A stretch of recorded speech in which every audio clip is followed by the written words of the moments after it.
guys? It's Don from Soundsphere and Gimme a whole year here. Just had a wonderful chat with Matt from Pigs Times 7 about his love for AEW, the new single they've got out, Hot Stuff with the Lovely Eggs, which is giving its donations and support to Pop Rex in Sunderland.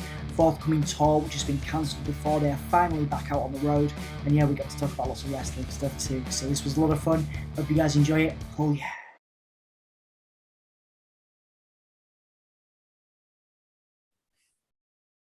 Buzzing. Right, cool. So starting off, man, I like to do this with a lot of different musicians. First off, as my opening question, because you've done a lot of touring, you've obviously released records to a lot of success. You've been able to build a following, and I enjoy asking the question. First off, it's a bit of a deep one, but how do you define success as an artist, but also as a person? What does it mean to you?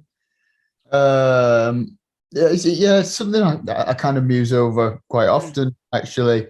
To me, success is just, if I take myself back to like when I first started playing in bands or even just learning to play the drums on my own, I guess, if I could fast forward and see where I was now, that 15-year-old would be totally excited to get to this moment, and to me that's success, it's not, I don't like to put any kind of hard and fast kind of goals in too much. I think that I've been in bands before where you kind of, I don't know, your levels of expectation maybe kind of too far, you can get too far ahead of yourself basically, and it kind of, it starts to I don't know, you lose a bit of the enjoyment in it, I guess, and you because you're kind of focusing on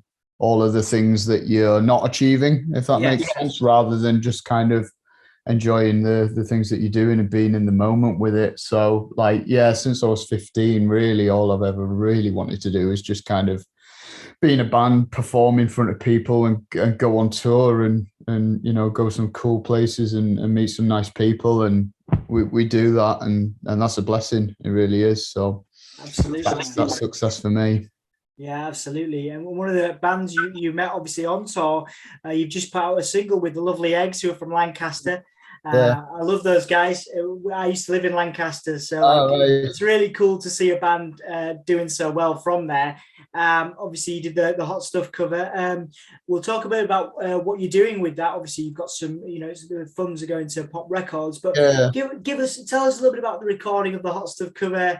Some of the best things about it, what you enjoyed most about it, working with the Lovely Eggs on it. Yeah, well, the cover, I mean, doing a cover is something we've chatted about on and off for a while, mainly as a kind of, you just have these stupid conversations in the van to kind of pass time. So we were kind of, for a long time, throwing ideas around as to what we could cover and to what degrees of success we could cover certain songs. We were always trying to think of songs that were maybe, I don't know, a bit unexpected for us to do. I mean, we'd have probably absolutely butchered a Black Sabbath song or something like that, or we're going to do the Stooges or Motorhead. But yeah, we wanted to find something that maybe catch people off guard a little bit. But it wasn't really, the conversations weren't particularly serious ones. I mean, the pandemic kind of forced the issue a little bit. We had a band member that was isolating the health conditions. So in terms of writing and recording new stuff, we were fairly limited. So the chat of the cover came around again because it was something, I mean, the song's already written for us. So we don't need to worry about that. And B, it was just kind of just something fun and lighthearted to do, in an otherwise kind of, I don't know, quite a sullen patch, sullen stretch of the band's existence, I guess. So Yeah, that it was nothing more than that really. Like Mm. we just went in the studio, did it. The Lovely Eggs got involved because I couldn't do the chorus to any great effect. The verses went great, and then when it came to do the chorus, like I don't know, just like the way I project my voice, it was not hitting the right notes at all. So yeah, we had to think about who we could potentially draft in. And Lovely Eggs would, yeah, they were the first band in mind really. We'd met them at Manchester Psych Fest, had a really nice time with them, and thought they'd be up for it. So yeah, got Yeah. in touch with them. Yeah, Yeah, it's nice, man. It's really cool to see that collaboration, Mm. take effect as well. Obviously, yeah, the money from it is going to raise money for Pop Records. In yeah, memory of Dave Harper. I read you didn't actually meet the guy, but it's a lovely kind of testament to the reputation of yeah. somewhere and the kind of the kind of talking about the community as we talked about that you can have. So Yeah. yeah, what was the impact of the store and of the even though you didn't get to meet Dave yourself, Yeah. tell me about kind of the impact that place had on you. Yeah, well, I just think it's immensely important for places, especially, I don't want to like belittle areas at all, but, Sunderland struggles in its Mm, own way. And I think it's just immensely important to have like places like Pop Recs in places like that, just little kind of cultural hubs and bubbles where you can discover things and just enjoy music, enjoy just the arts and live music. So we were supposed to play a Pop Recs earlier on this year. mm, They I mean, Dave and the people at Pop Recs have been working really, really hard on. They'd gotten a new space, so mm, they've been like renovating it, and like in the old Pop Recs, they did have the capacity to put on gigs, but as far as I understand, and I've not been in the new Pop Recs yet, but they had like a better just a better setup for live music, I think. mm.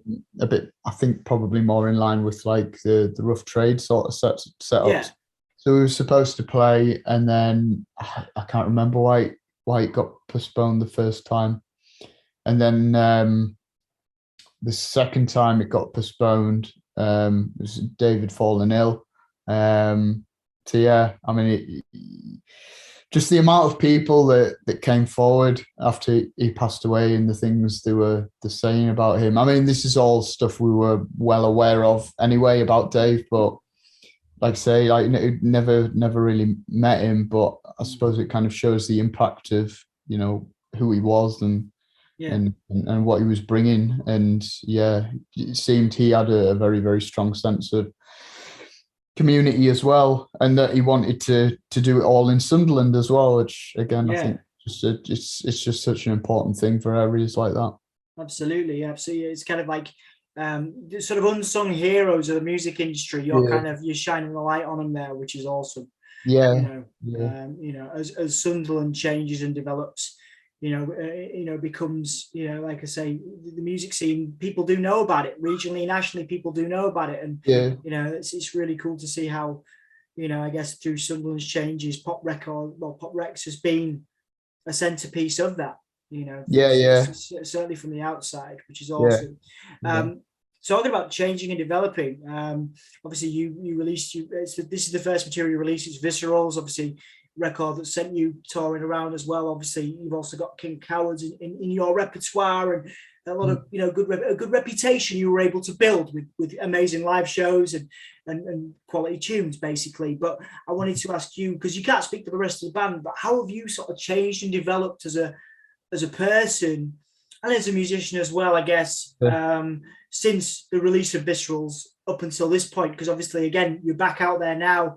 This is the first of new stuff, I guess. So yeah, Yeah. how have you changed and developed personally? What, like over the course of the past 18 Yes, with yeah, pandemic and all that, basically. Yeah, yeah, I mean, God, it's kind of hard to vocalize and verbalize Yeah. Like, I mean, like we were saying earlier on, it was like a weird. It's a weird stretch of like time anyway, and like I find it quite hard to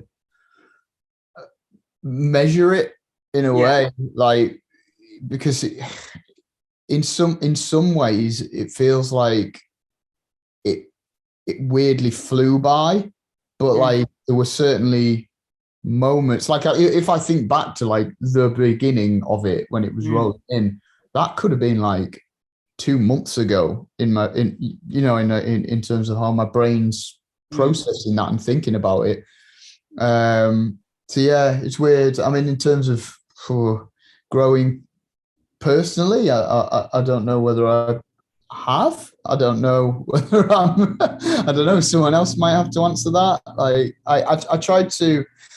I mean, it's hard, isn't it? Because it was obviously like a really, really horribly like I got off easy, like a really, really horribly stressful time for a lot of people for a lot of different reasons, and like essentially all I had to do was sit at home a lot. I didn't have like my friends and family, thankfully, have all come through it relatively unscathed, so in terms of like the grand scheme of things, it's just kind of important to remember that, like, I mean, I got off really, really lightly. I got my health and I got friends and family around me that were all fine as well. So, I mean, there were like, it's hard to like, I try to stop myself from speaking positively at all or too positively about any bit because, it was a dark time for a lot of people, but like there were parts of it that I was like kind of fine with, like, not like, because we've done like, so I'm hopefully this doesn't come across as like me sounding like I'm ungrateful for like anything that we do, but like it's hard work, like going out on the road and like touring, like we all work like full-time jobs as well. Like, so we're juggling a lot of things, and a lot of us would go out on tour and then we'd be straight back at work and then out on tour again, straight back in at work, and like it's exhausting. It really is. And like there were parts of the past like 12 or so months where I've kind of thought, well, actually this is like quite nice. I feel like I'm recharging a bit. But then of course you get hit with huge bouts of stress at other points. So yeah, it was weird, just such a weird time. Like there were like little things that I tried to teach myself, I guess, along the way. And like one of the main things was like, that the most stressful thing about the pandemic for me was trying to like second guess what was coming next or what was down the line. And there's this kind of I don't know, I started to try and cling on to this notion of like submitting control of or submitting to elements that you can't really control at all. Like, and much of the pandemic was like that. Like, like things I can control is like following the guidelines, behaving responsibly and things like that. Outside of that, I had very little control over how this thing was moving along. And then, you're looking forward to tours that were booked in place and just starting to worry about those. But then, it's kind of futile when you're looking like 6 months down the line and, will this tour happen or will it not happen? Like, try to remain present, I suppose. Yeah, absolutely. Yeah. Sort of taking in the moment, appreciating what you've got rather than, goes back to what we were saying earlier, kind of totally getting lost in, what you haven't got or what you could be doing kind of thing. Yeah, no doubt. I mean, don't get me wrong, like it was like really disappointing to have like so many tours. Like we had some things planned. Like I mean, we've really not this upcoming tour is the first time like Viscerals is getting a proper outing, really. Yeah.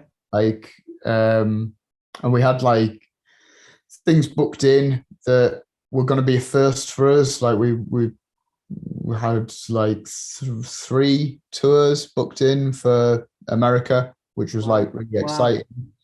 But they obviously all canned. They did get rescheduled a couple of times, and then it just got so far down the line with it that there was no kind of end sight. They just kind of got parked for the time being. But they'll come back round again. It's not. Yeah, I try not to get too. Of course. Now, I'm really excited for you, man. I'm sure they will come back round again. Obviously, America opens up, I think, in a few days to us in the UK. Yeah. So fingers crossed, man, for you. Yeah. Absolutely, Matt. I think hopefully you can get over there and have a great time. It's going to be awesome. Yeah. Before we talk a little bit, I'll segue nicely into the wrestling portion of the chat by asking you. One thing I do as part of my day job is work with young people, and a lot of them they kind of go, oh well, I'm never going to be, Matt from Pigs. I'm never going to tour. I'm never going to have those opportunities, and they struggle with the idea of success and things like that I mentioned. And they say, I don't know how to get out of bed in the morning. Maybe they want to make some music, but they just can't, stay motivated. And I wanted to ask you, outside of music, what is it that gets you out of bed if you're having a rough day? What is it that motivates you? People, places, games, art, movies, whatever it is. What motivates you outside of music? Well, actually, like before the pandemic, I might not have had many answers for you, which I think is kind of challenging. Like, I mean, I don't mind sharing this with you. Like, I had a few like counseling sessions like over the course of part of the pandemic where things were kind of getting a bit on top of me.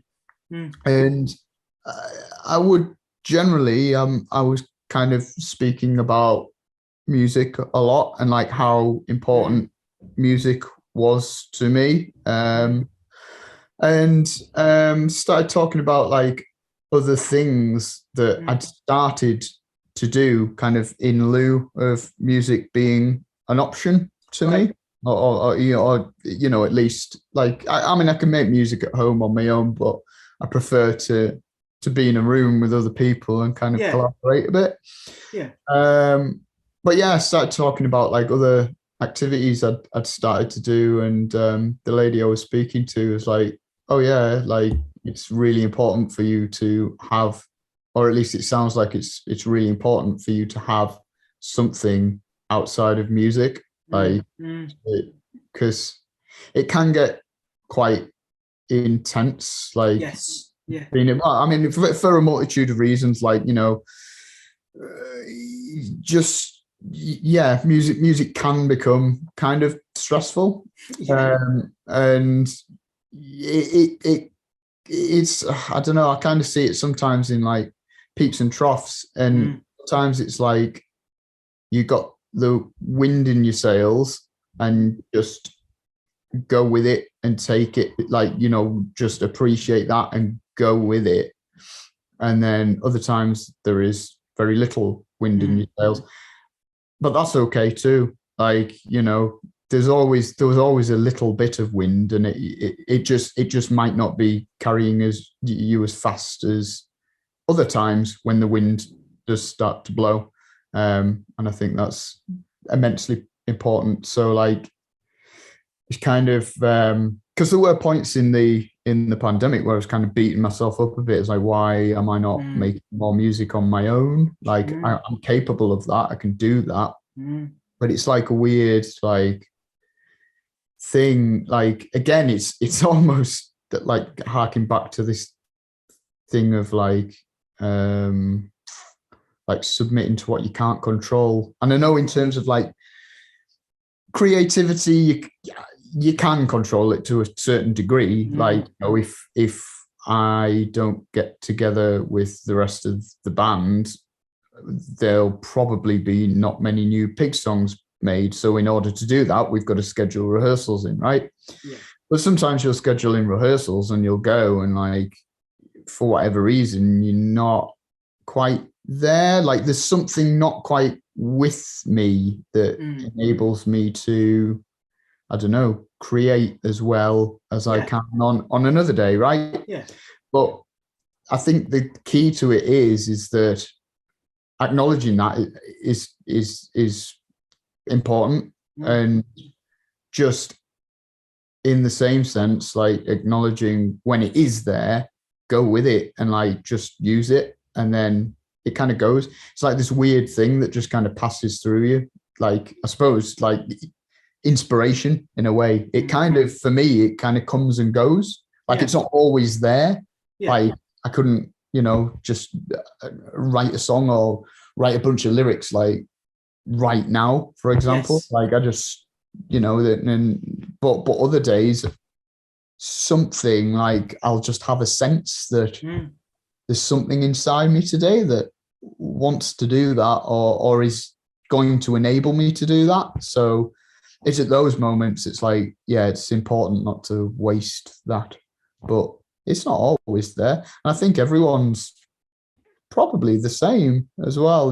It's not always there. And I think it's hard for some people because, especially in like, you get in the realms of like, everyone's on social media so much these days. Like, you're looking at like other bands or like other musicians or whatever other people are doing, and you're thinking, I'm sat here scrolling through Twitter or scrolling through Instagram. Why am I not doing this? Why have I not got something to, showcase or whatever?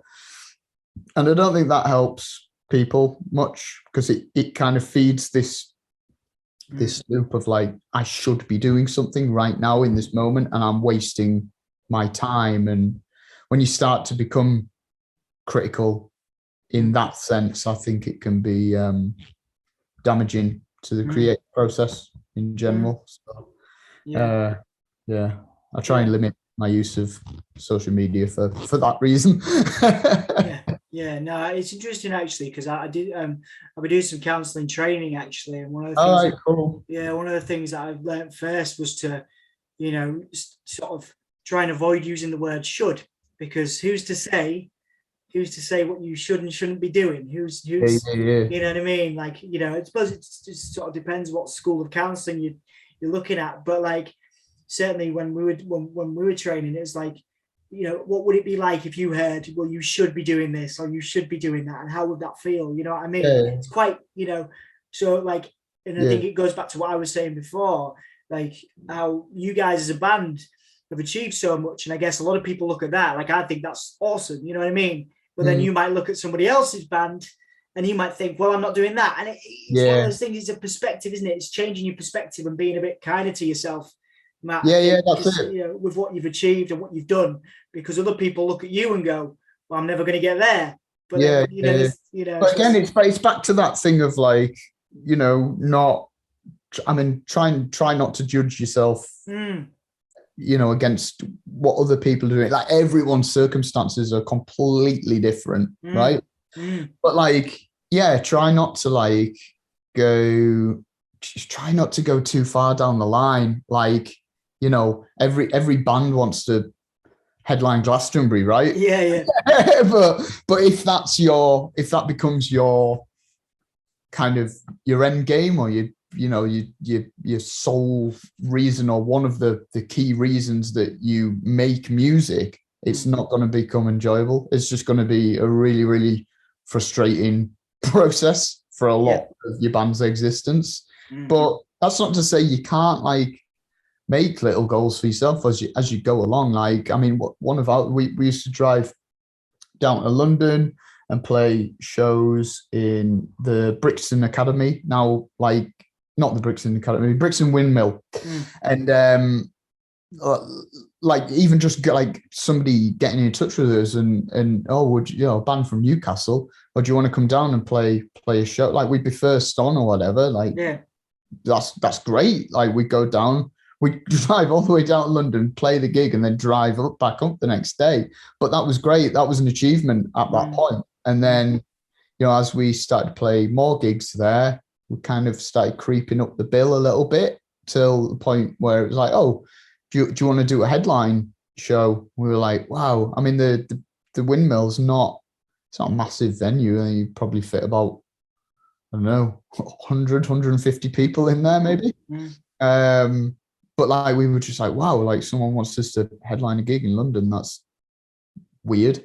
But like, you know, in each step, and so you'll do something like that, and then maybe you'll go, oh well, that was like sold out. Like, I wonder if there's like any other like venues we can play in London that maybe a little bit bigger capacity, and just it's small steps, like all the time. Just small steps, not giant leaps. yeah, and just keeping going, but not putting too much pressure on yourself. Like, you know, right. that's what I've got from this chat is like you want to keep going, but you're not. Well, you've maybe realised over the pandemic not to put pressure on yourself. Sometimes you're going to be prolific. Sometimes you're not going to be prolific. Sometimes you're going to create. Yeah. It comes and goes, all of that stuff. But like, yeah, having well, actually, when you asked about like interests and hobbies and things, like having something outside of music to kind of put your energy and attention into, like, I mean, that's been really good for me. So I picked up like a couple of things over. I started going running, which is something that I never thought I'd ever do. So I don't know if you're aware, you know of the running punks community. I know of it. I know of them. Yeah. That's just like a really, really wholesome area of social media that I'm really into. So I mean, it's just like, it's so nice and supportive and encouraging, and not in one of those ways that's just like gloss over like the negative stuff that's happening. Like, you know, it's just people acknowledging like who they are and where they are, and just like, I'm going for a run to try that, and that's nice. It's awesome, man. Yeah, it's awesome. I'm real pleased for you, man. I'm real pleased that you got that as well. It's nice to hear. And in talking about interest as well, segue, talking about interest, you know, you talk about running punks and going to running. You're also a fan of wrestling. It was one of the very few times a music PR has given me an interview or said that they'd give me an interview based on the fact that I also do wrestling stuff. So yeah, it's a particular interest of mine. And so we'll do some quick fire wrestling questions to finish off, and get a bit more into your kind of interest in wrestling. Where did it all start for you? Tell me about your first wrestling memory or fan. First memory as a wrestling fan, rather, Matt. I got given a Hulk Hogan t-shirt that was too big for me by a kid. Well, he was, I say kid, he was a lot older than me. I mean, I was maybe about 5 or 6 years old at the time. So this had been like 1990, 1991. I got given that along with like a couple of, he was a bit older than me. So he was about maybe early teens. He was maybe, you know, you just wanting to palm this stuff off to me. It probably wasn't cool to him anymore or whatever. So I got given that and a couple of like Hulk Hogan VHS tapes, and I'd watch them like over and over and over again. They had like him against like Macho Man and Slaughter and Andre the Giant. It was I think the cage match he did with Andre the Giant, and the one he did, was it WrestleMania 2 maybe? I can't remember. Around that. Yeah. So I had those. I'd watch them over and over again, and then he then gave me another VHS that was Wrestling in Review 1992, and I'd watch that over and over and over again. And then that was kind of like my only source of it. My granddad would then, he started buying me like the WWF at the time, the magazines. I'd read those like cover to cover, but I didn't really have access to like watch anything more than these 3 videos that I had. But then when I think my gran and my grandma, they got Sky television, so I could start to watch it on there. So I was probably about like 6 years old, 6 or 7. I started getting into it. I started watching it regularly was like when like Bret Hart became champion. In fact, it was around WrestleMania 10. which was they opened that WrestleMania with Bret versus Owen. Yeah. And then I think and then they had Lex Luger versus Yokozuna for the title, and then Bret versus Yokozuna to headline it. Yeah, which, man. that's like one of my favorite WrestleManias because it was kind of like the first WrestleMania that I didn't watch it live, obviously, but I got to watch that shortly after it happened, and like, yeah, I just remember so much about it. I think I got it on video as well, and like I just watch it all the time. Classic stuff, man. You got some good taste there. So you may have already answered my next question, but favorite match of all time? So the Bret versus Owen one, I think it's like really important to me. That's amazing. And again, from the same WrestleMania, Shawn Michaels versus Razor Ramon in the ladder match. Oh, of course, yeah. Absolutely blew my mind. Like I'd never like a ladder. What? Like, because gimmick matches were few and far between, I guess, back then. So like, yeah, seeing them do that was crazy. And also, what about Stone Cold versus Bret Hart? When was that? Was that like the Survivor? I remember the match, but I can't remember. Yeah. But that was kind of the kind of time where like Stone Cold, like he was meant to be a heel, right? And kind of, I don't know, everyone ended up, but everything flipped basically, and Bret Hart ended up going heel, and Stone Cold became the massive babyface. So yeah, that one. Classic stuff. All right, favorite wrestler of all time? Oh, that's really hard. You can have 2 or 3. Okay. I mean, I didn't really realize this until like much later on. As a kid, like I wasn't all that into Bret Hart. Like now, like when I watch back his matches and I know more about him, I think he'd be my favorite. Like, and it just like, I know he's a bit of a cantankerous dude, right? But like, there doesn't really seem to be many flies on him, though. Do you know what I mean? Very like, clever. Yeah. Like he didn't really. You don't really hear many grubby stories of him backstage or anything. It's just like he just wanted to wrestle, right? And he wanted to do it really, really well, and wanted to put on like the best performance he could possibly do. Took it really seriously, which is, I think, why a lot of people probably back in the day thought he was an arsehole, especially if people had to work with him, right? Because he was just like so like unrelentingly professional about it, whereas they were probably, I don't know, drinking 9 pints every night or whatever. So yeah, definitely Bret Hart now. And again, like when I think about some of my favorite matches, a lot of them have got Bret Hart in them. So that makes sense. Yeah. Okay. Go on. I would say, I'm really getting back into. He's having a bit of a renaissance, isn't he? But Daniel Bryan. Oh, of course, Bryan Danielson, Daniel Bryan. Daniel Bryan. Sorry, that's all right, man. It's all right. I've been doing it too. KR moment. He's phenomenal, and like it goes to show, like, because I've been watching AEW a lot. Well, I've been watching it since the start, and like, every single one of it. These are just like weekly televised matches, right?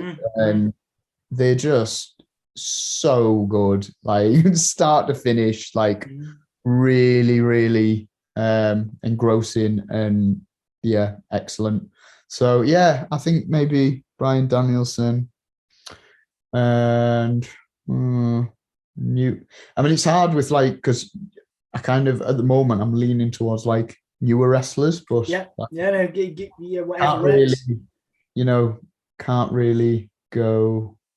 They're not legendary yet, are they? It doesn't matter. Give me. Maybe like I'll maybe go with someone like.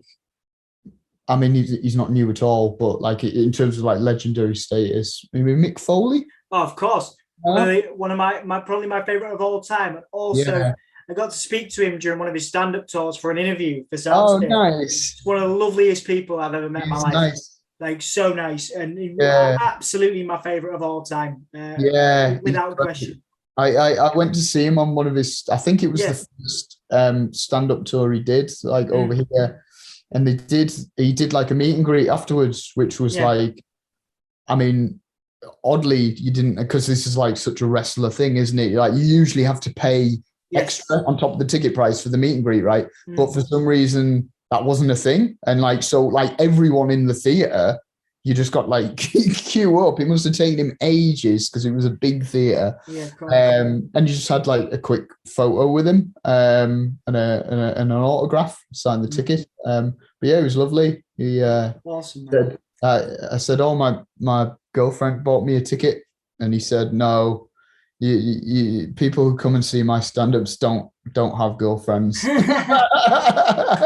Amazing. Like, yeah, you're lying. I'm like, oh, amazing. Yeah, amazing. Yeah, it's probably Mick Foley, but then like, you know, out the crop of the new ones, it's just, I don't know. There's it's such a good time for wrestling at the moment. I feel. Oh, it is. It's incredible, man. It's incredible. You may have already answered this one, but favorite wrestling feud of all time.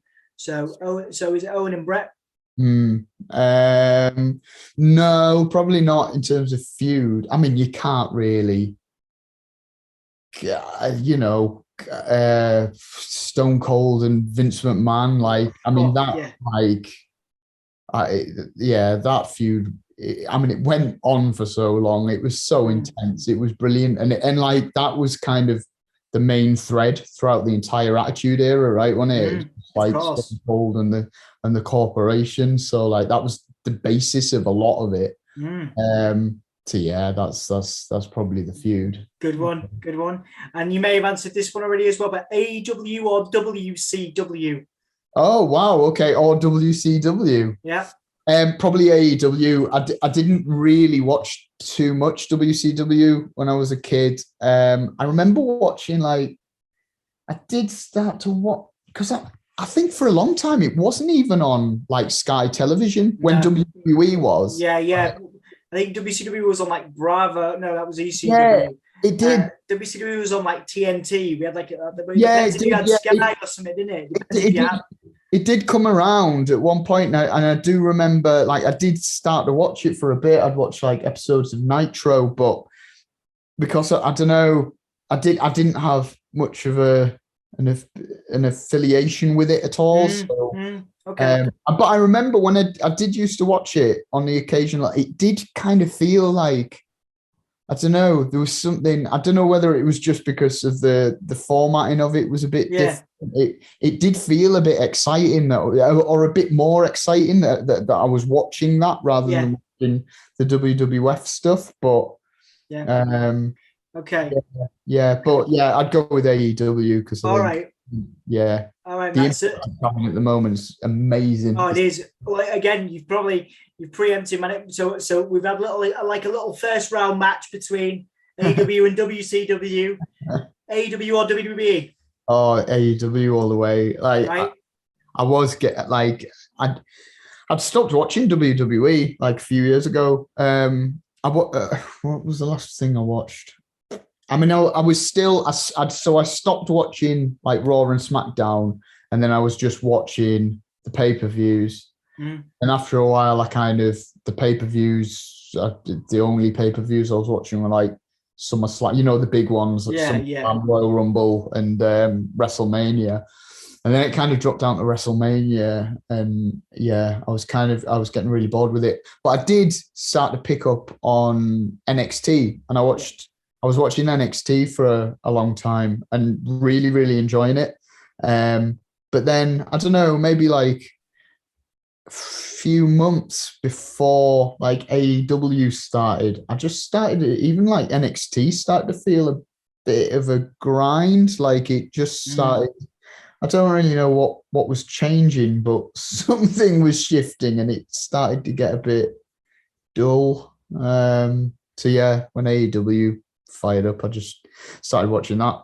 I mean, it's not perfect yet, but it's great. It's exciting. It's entertaining. And I mean, even like the really, really dumb stuff is like, it's just, I think it's really entertaining.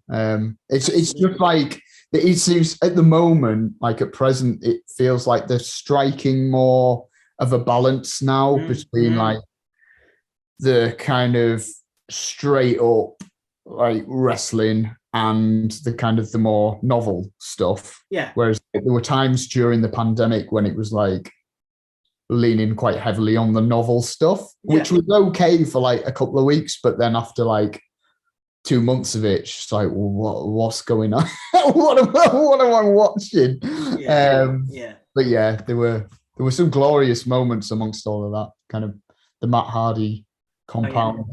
Good stuff, man. That was good. Great. Good stuff. Nice one, man. Nice one. We've got a few more quick fire ones then. Best gimmick currently. Best gimmick. Yes, because I'm getting the sense you're more of a technical Bret Hart, Daniel Bryan, Bryan Danielson. But I like, I do like people with a fair dollop of charisma, though. Like, I mean, MJF, he's incredible, right? Best heel in the business, man. Yeah. He's so good. So yeah, probably MJF. I'd go with him, I guess. I mean, that's a gimmick, right? It's like kind of entitled. Yes. Chris. Oh, it is. Yeah. Okay. Yeah. Good. MJF. Yeah. Brilliant. All right. Most underrated performer. Underrated performer. Yeah. So I think, I mean, like one of the things that AEW does really well. I'll tell you what. I'm gonna say, I mean, he gets a lot of pops.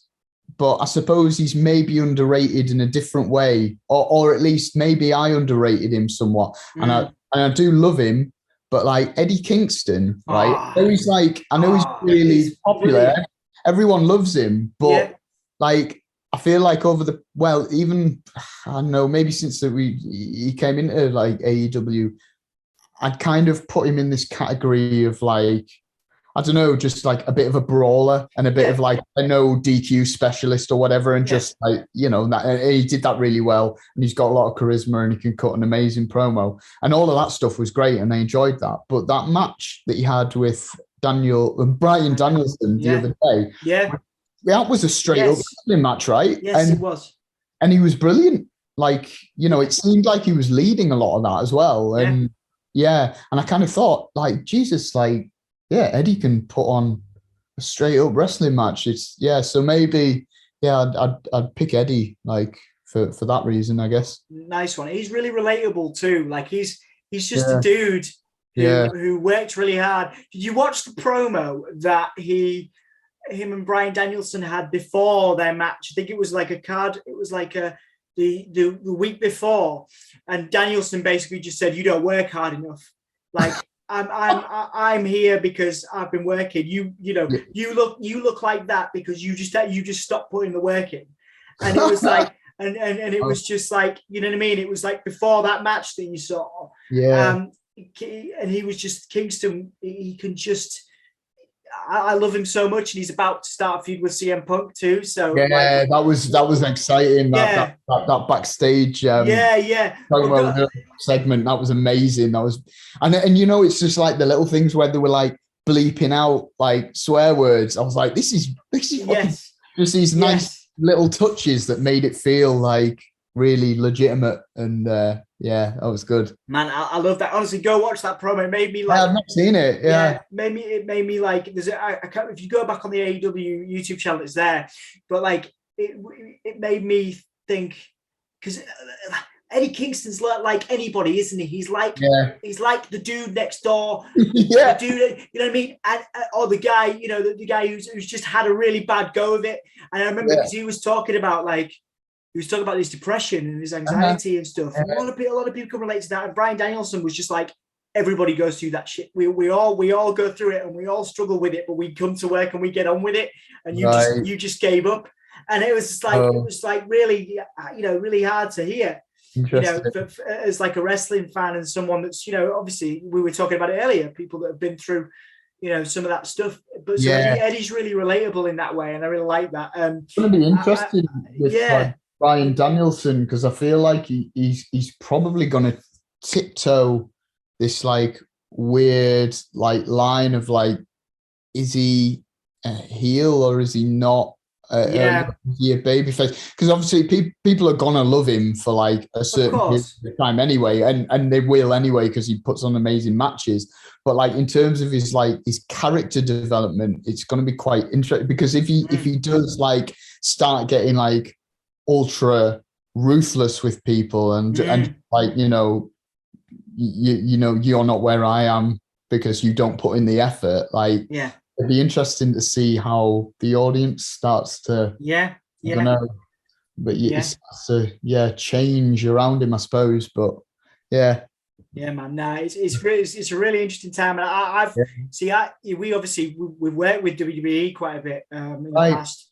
I've done some interviews for them and stuff, and I've been watching WWE for a long time.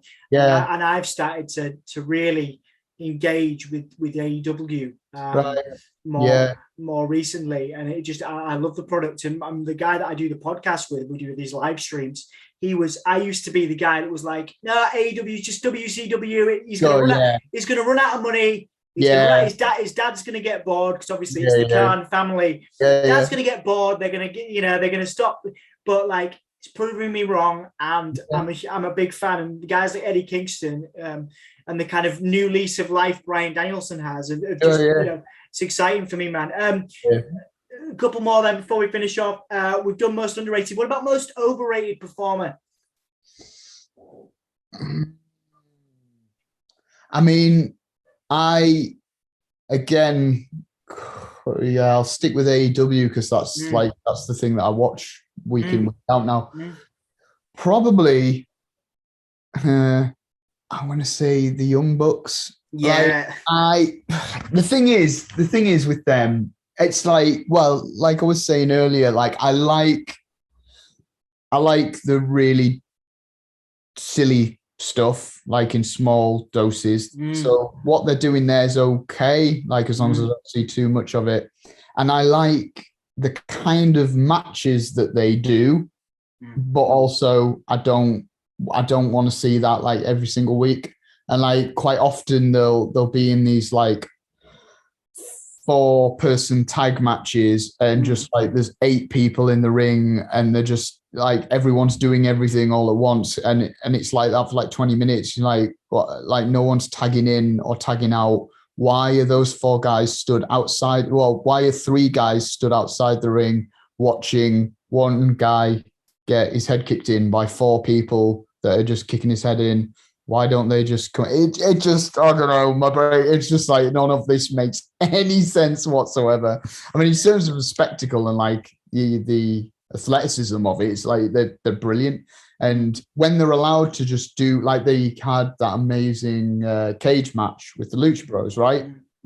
At the last pay-per-view. It was amazing. It was brilliant.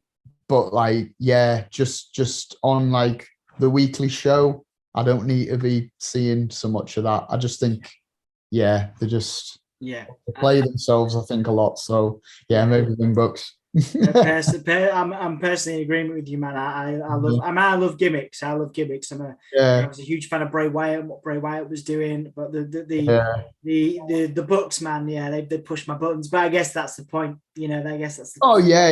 Totally. Like, in terms of like their character, I don't really mind that, because I mean, they were baby faces before that. And sort of, I mean, they've turned it up to 11, like the way they're behaving now, but they were sort of a bit like that. And I was like, I'm really not on board with these people as characters either. So when they turned heel, it kind of all started to make a bit more sense, because at least now when I'm annoyed by them, I'm supposed to be. Fair enough. Fair enough. I get that. Okay, we'll relate it back to music to finish off. Music and wrestling combined.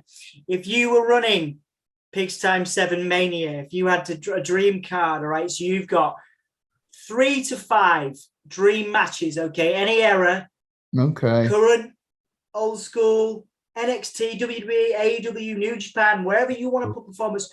what is your dream card? Give me 3 to 5 matches on the dream card for you. Wow. Okay. 3 to 5. Right. So, I mean, the obvious one at the moment is CM Punk and Bryan Danielson, isn't it? Yes, of course. That's the one. And I think that'll probably be some way off in terms of reality. Yeah. I think they'll hold off on that for a while until, like a really, really big pay-per-view.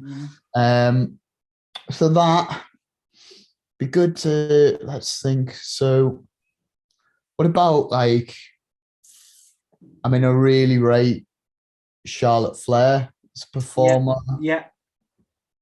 I mean, Charlotte Flair versus Britt Baker would be really good. Yeah, that would be good. We might not be too far off from seeing that, to be fair. There's a lot of controversy at the moment. Yeah, there's some things. Yeah. I got to have a very short chat with Charlotte Flair last year for WWE, and a really, really nice person. But obviously a lot of problems backstage at the moment, which is a shame.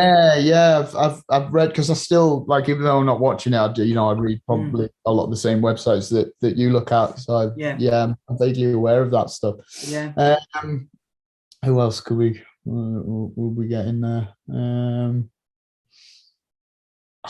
I mean, I really like Malachi Black at the moment. Yeah, man. It's super entertaining, and he's got a really defined style in the ring. Yes. As well, which I really like in a wrestler.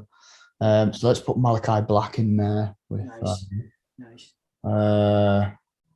Someone he is an underrated one, Kevin Owens. Oh, yeah.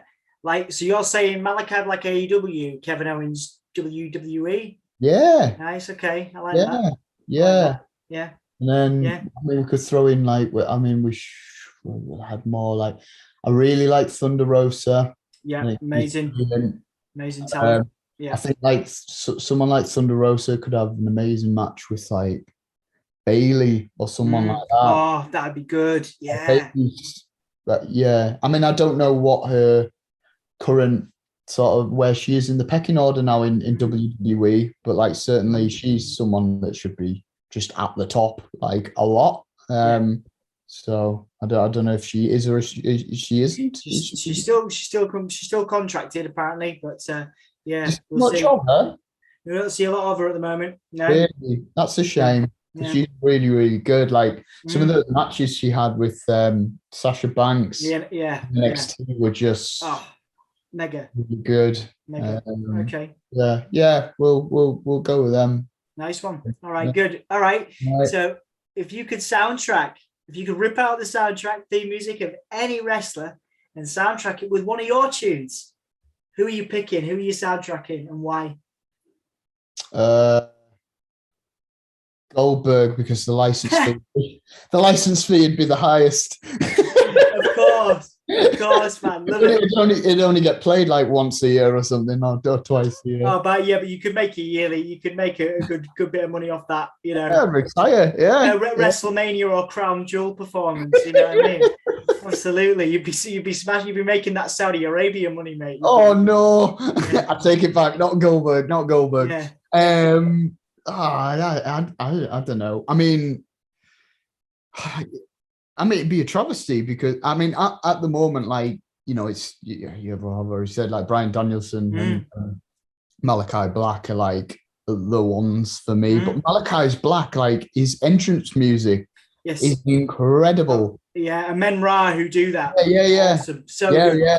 Yeah. So when he came out to that, I was like, this sounds like a Men Ra, and I'd not listened to that band for years. I bought an album of theirs about 6 or 7 years ago. They've been going a while, but I just, it's weird. I recognized the guy screaming. Yeah, because he's got weird, it's sort of a really shrill scream, something really bad's happening. Yeah. So but maybe Malachi Black, that'd be good. But I don't think we're not heavy enough for him. I don't think. sort of foreboding riffs, man. You know, what Yeah, I mean? yeah, Big chunky riffs, man. Yeah. Definitely. I'm sure it could be done. You know, who knows, man? Who knows? All Yeah. right, dude. Well, we've reached the end, the PR bit, the plugging bit. So there's a new track out with the Lovely Eggs, which we talked about. You obviously there's plans afoot for Pigs Times 7. So what have you got on, either that we know about or that we don't know about, that you can tell me about? What have you got to promote?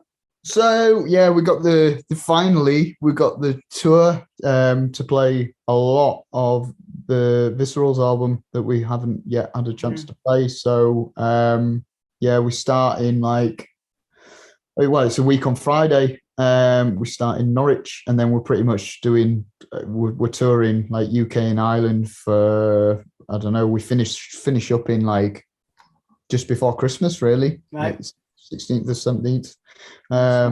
So yeah, that's what we're doing. And after that, we'll be having Christmas. Nice one. Nice one. And just quickly, what is your message for people that have yet to discover, or people that have supported the band, people that are known of the band and love the band for, you know, the many years you've been doing this now, and obviously through the pandemic, people were streaming your stuff and working, you know, supporting the band. So what is your message for long-time supporters of the band and people that have yet to discover you, whether they are wrestling fans or not? Well, I mean, obviously it's a big thank you, isn't it, to everyone that listens to us, and also like turns up to the shows. Like the past few years for our band have been like pretty mind-blowing. Like I think it's fair to say we didn't expect any of this to happen. Yeah. And it's kind of gradually lifted, and honestly, like I still, even like the very, very early gigs that we did, I got this like almost like a phobia that like nobody's going to show up to the gigs. Yeah. So, and I was always delighted if like even like 20 or 30 people were at the gigs, right? And I was like, oh, this is amazing. People are actually showing up to watch our band. And now we go out on tour and lots more people are showing up. And that like absolutely blows my mind. So like, yeah, thank you very much to everyone that shows up and enjoys what we do. It really is like, it feels like something very, very special. And yeah, we're in a place that we never expected to be. So awesome, man. Awesome. So good to hear that you're doing well again and you're ready to go back out. Looking forward to catching you out on the road. Thank you very much for talking wrestling with me. I do love it. So appreciate it. And I'm sure we'll see you down the road, man, for sure. Thank you so much for your time. Take care, mate. Thank you.